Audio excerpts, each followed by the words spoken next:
name is Dr. Lori Ruff, and here she is again, right now. We're talking with Monica Cason of the Q Center for Missing Persons and Susan Murphy Milano, both amazing and leading ladies in crime, trying to save lives, and they've saved many. Speaking their mind. And we have another interesting case. Monica, walk us through. There's a serial killer, a long-haul trucker named John Boyer. When did that start, and who is he, and what has he done? Well, John Wayne Boyer first got introduced, if you will, to the world in 2003 concerning a girl named Scarlett Wood, which now he is in prison for her murder. Okay. And that's really what brought a lot of things to light. Since then, there's been a girl in Tennessee that was linked to him through DNA. There's been another girl, Michelle Haggadone, that he has confessed to, who was just identified, and I attended her memorial service about a little bit over a month ago. And now there is a fourth girl. Her name was Maria, and she was from Wilmington, North Carolina, missing as well. And her body was dumped at a place that he worked, right where he parked his truck. So they're going to be speaking to him about that as well. So we believe so far that he's responsible for 4 victims. We know for a fact for 3. And I believe there are many, many more. And because of the new information that just recently came forth a couple months ago with Michelle Haggadone after she was missing 11 years, it actually brings me back to 1999 when all of this started for me as an individual within my organization, that women started becoming missing, and I was linking them together.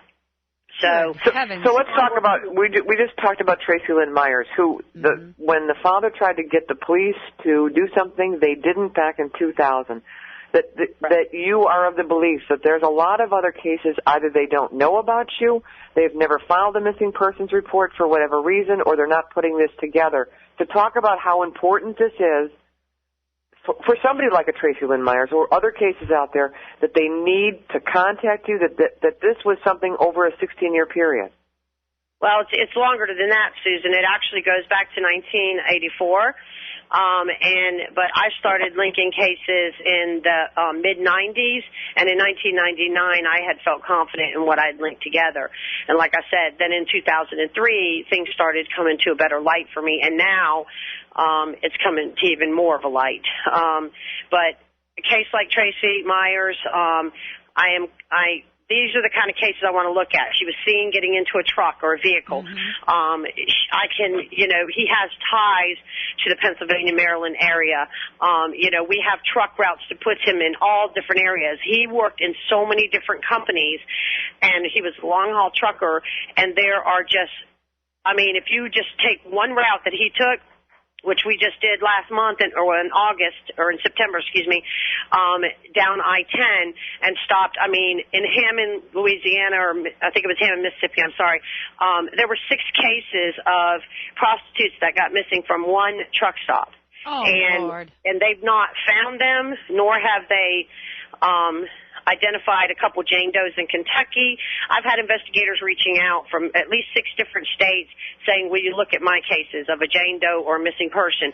So the word is definitely getting out, and that's why we felt like it was important to put this website up, to reach out and to start uploading, which we have a lot of information. We just began to upload information about his routes and facts that we have to support everything that we'll be putting up, hoping that other investigators and families can start putting things together. We just received a phone call a few weeks ago from a family in Maine that their sister and daughter got missing, and she got missing off of 95. This is another thing we're looking at as well, because another truck driver has come forth and said that he witnessed John Boyer picking up a young girl off of 95. And days later, when he was coming back from his haul, the vehicle was still abandoned on the side of the road. The girl's never been seen. We don't even know who that girl is yet. So these are the pieces of the puzzle we're trying to find, trying to identify the unidentified that are in his path or potentially in his path. We're also trying to reach out and find other missing individuals that may link up to him, but also trying to tie in cases that we've had for years that we believe may be linked to him. Monica, so it's like a 3-prong effort. Monica, what do you've researched him and gone deep in it. We know he can be linked to 3 and probably a ton more. Okay. who did he go after? Was he just obviously, in your view, looking for any woman he'd see at a truck stop, or was it prostitutes? What was his deal? He focused on people with drug habits, that were street people, prostitutes of truck stops. Those were the three, primary. Age didn't matter. They could be as young as 19 or 20, like this one girl we're searching for on 95, all the way to, I would even carry it into the 40s.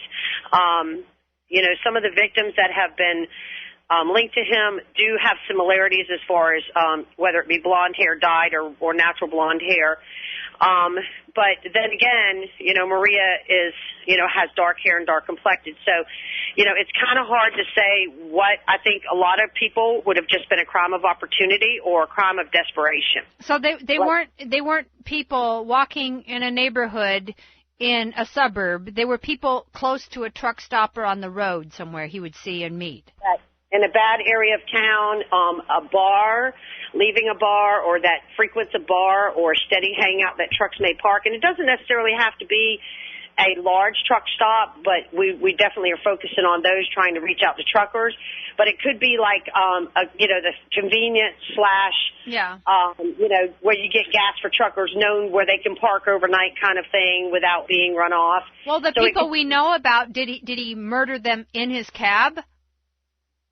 One of them was believed to be murdered in his cab with a seatbelt, from the truck. Mm-hmm. And others we're not sure because the length of time that went, in the decomp and skeletal remains or whatnot. Yeah.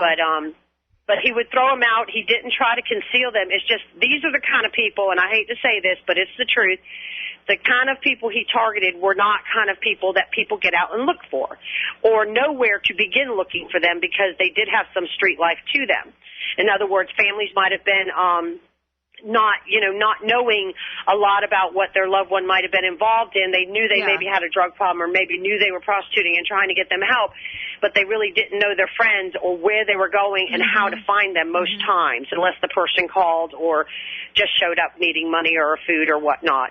So, these are the kind of girls that and victims that we're looking for. And I do even believe there's one male victim in that as well that I can link him to a truck in his route. What about his appearance? So many times all through the years, you got a beard, you got a mustache, you got different color hair, you've got, you buzz your hair. Is there a way for you to go back all those years through his various driving state records and get the photos and maybe put those up so that people might recognize his different looks through the years, age-wise and everything else? We do have the photos up on the website, and we just haven't logged them into the years yet because we're still trying to pull different records or whatnot, but we do know the time frames, and he would keep the same look, for, say, maybe a year or whatnot, but then he'd go, several months without shaving or whatnot. The one thing that's consistent with several truck drivers that have been interviewed, waitresses and other people that we've spoke to that has had interaction with him or that has actually spoke to him or even knew him as a person, is that he had a very foul odor to him. He hardly ever bathed, and that's why, sometimes he wouldn't get lucky with the prostitutes because even they had some kind of morals or standards. And I feel like that's when the crime of opportunity came in. He would be desperate and say, I haven't been able to get a prostitute in my cab in a few months or whatnot. And this just, it's a broke down young girl, or it's somebody needing a ride, or it's somebody walking to the store late at night that, is a street person. So I think that's where some of the crime of opportunity will come in. And so we don't. So far, the way he's behaving, he's been incarcerated for years now. I mean, he's not admitting more than 3 murders. Well, this just began. I mean, in 2003, when Scarlett Wood became missing, in 2006 he was convicted, and it kind of just went under the board. I mean, then there was a serial killer, which was Bruce Menninghall, that was responsible, and he had actually claimed this one victim in Tennessee of killing her. When they did DNA, because John Boyer was in the system, it linked to him. And so now they're like, oh, okay, so now they had 2 girls. And then the Darlington Sheriff's Office, they've been trying to ID this Jane Doe down in Darlington, which they called her the I-20 girl, since, August of 2000. Mm-hmm. And then, they went and talked to John Boyer, and he said, yeah. And he told them things, and confessed to it. So he has not been officially charged because this all just happened. So it's really Michelle's case. Scarlett's the one that broke it open. Michelle's case is the one that's making everybody take the second look. So now investigators are lining up, wanting to talk to him, and so it's really just started. You see, even though this has gone back so long, all of this news and everything breaking has just begun within the last 60 days. So your gut tells you, and, this could be perhaps closure for a lot of families wondering what on earth happened up and down this highway circuit and wherever he was over the years. And so your goal is to take a map through the whole thing and go through the years and figure out where he was and who's missing from those areas? Correct. I have a 6-man, and then additional people helping, but a solid 6-man, person team that's pulling records and researching constantly, and we already have over a 5-inch binder of information documentation to support our timeline. It was color-coded. It spreads across, 2 door frames, if you will, with every company he worked, what he was hauling, what kind of truck. We've even gotten photographs of some of the trucks that he has driven. We've spoke to the places that he's worked, and we've gotten a lot of great insight from people that he worked for. Even one company, which we just did last month. Hold on, Monica. We'll be right back with Susan Murphy Milano, Monica Quezon. Unbelievable stuff. Unbelievable. No, this is not American Idol. So keep your shirt on and keep your powder dry. Dr. Lori Roth will be back in just mere moments.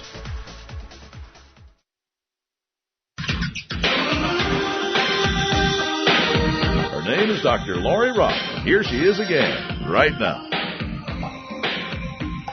We're talking with Susan Murphy Milano, crime blogger. You can go to SusanMurphyMilano.com and find out lots more.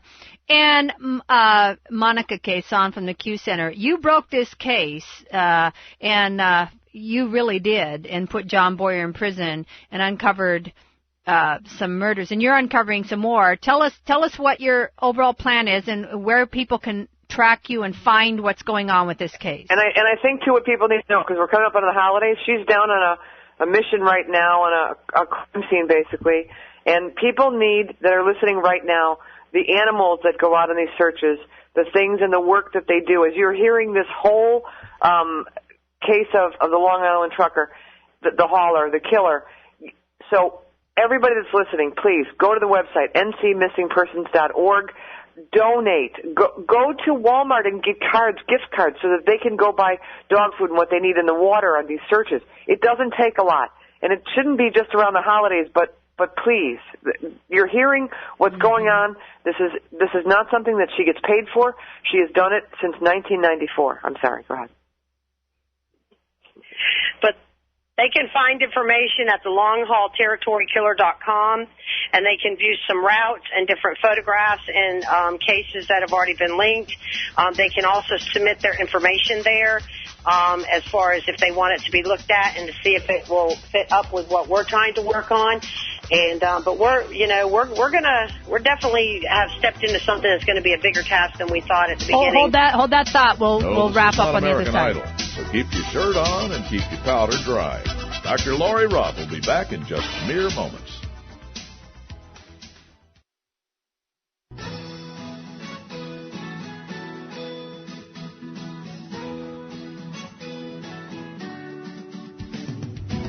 We're talking with Monica Quezon of the Q Center and Susan Murphy Milano. That's SusanMurphyMilano.com. Check it out. May save your life someday or a friend's life.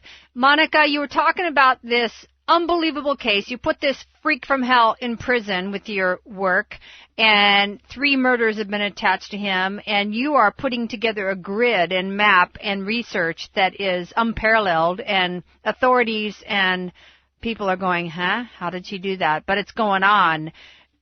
You suspect a lot of murders are going to be traced to him, don't you? I do, and I think that a lot of them are Jane Does, and it's become a larger task that we thought because of the fact that a lot of these unidentified females that have been found along the roadways have not been, their DNA has not been submitted. So I have all ideas once we start linking more cases that not only are we going to link more cases to this particular crime, but we might actually identify people that were missing and help bring some kind of closure to families and maybe possibly bring their loved ones home. So we're excited about that because we're already seeing that begin to happen. We're also, people are reaching out from far away, investigators included, and giving us information that is not on any kind of record base, that's not known because they maybe were not able to make that crime, or those records are so old you have to actually go into a library type of thing to look things up. So I have an incredible team that's been pulling stuff and just piecing things together. And like I said, it's going to take some time, but we've already made just leaps and bounds, more than I even expected at this point. And, the whole team is excited about it, and we're going to work very hard. And if we just can identify some people, link some more cases, and get Mr. Boyer to speak with us and maybe shed some light on some unsolved cases, I think, at the end of the day, it's all going to be worth it if we only bring one person home or one more case to light. Well, and you have done this for years and years and years, and this is a big case, and you're passionate about this one, aren't you? I am very passionate because he has ties to my community. He lived within 10 miles from any place that I've lived in my hometown.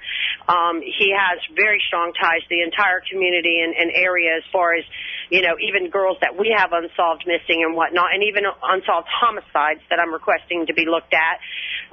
So because of the fact that, I first met him in 2003 and brought all of this to light and through Scarlett Wood's case, and was confident then that there were more. And now I've been proven right years later. It gives you another kickstart. Like, okay, I wasn't crazy. These are connected, just like I said they were. And now I know there's more connected. If these four are connected, then these other four are connected. You see, and then now we have all these routes, and they are confirmed routes.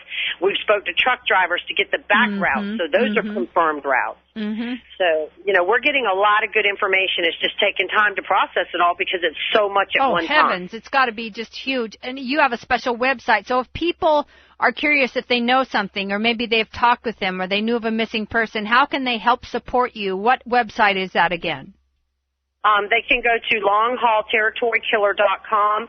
There is a submission form where you can contact us through there, or they can go through our organization website at ncmissingpersons.org. He's running on our front page. You can click on that and submit information. What we are in desperate need right now is we know he has family in the Pennsylvania and Maryland area, and we have tried to reach out to them. They are reluctant to tell us, some things that we need to know, and we're asking the particular people, they know who they are, that we are desperately in need of speaking to them, and they can speak to me directly if that's the only person they'll trust. But there's some information that we need from those two states, and they know who they are, and I'm hoping that this program will reach those people and that they'll reach out to us. You betcha. Well, bless you and thank you both. You know by now that God, country, and our moral heritage are not for sale, and our great country needs your fervent prayers. Talk to your friends. Talk to your enemies. Spread the word about The Roth Show. Check out Lori's articles, archives, and great sponsors. Go to therothshow.com. Remember to pray for our country, and remember to be back next time, right here for The Roth Show with Dr. Lori Roth.